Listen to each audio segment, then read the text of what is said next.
First at 5 tonight, new national numbers show the unemployment rate across the country is now at 14.7%, which is the highest since the Great Depression. Thanks for joining us today. I'm Ryan Cummings. And I'm Annie Satowski. Our Doug Reardon joins us live today to tell us why that number is likely much higher than actually reported. Doug?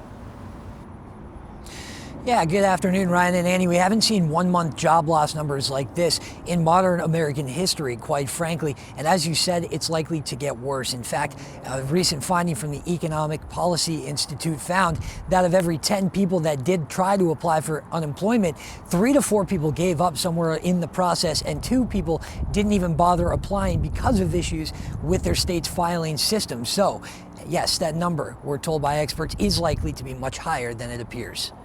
After hitting a 5-decade low in February, on Friday, the Labor Department announced the national unemployment rate for April hit 14.7%, the highest figure since the Great Depression. Nearly all of the job growth the American economy had made up since the Great Recession a decade ago vanished in a month. It is stunning how fast we got there. We went from being very high employment, very low unemployment. Paul Isley, Associate Dean of GVSU Seidman College of Business, says the real figure is likely closer to 20% as it was taken on April 12th. Since that time, we're close to 10 million more people have applied for unemployment benefits. It's a lot of weight on your shoulders. Eric Mansell of Grand Rapids is now part of this unfortunate bit of history. I've never filed for unemployment in I'm almost 40 years old. I've always worked and, always paid my way.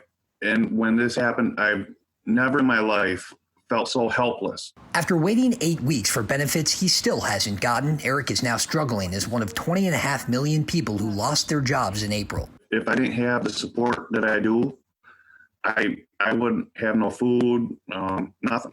The good news, if any, is that soon people will start returning to work. Isley says when that happens, expect the numbers to drop rapidly.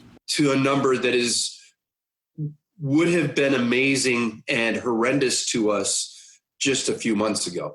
So we'll drop back to 7 to 9% unemployment very quickly. Hovering there for about a year, Isley estimates. It's time that millions of people, including Eric, don't have. There's nothing to do, and bills don't stop.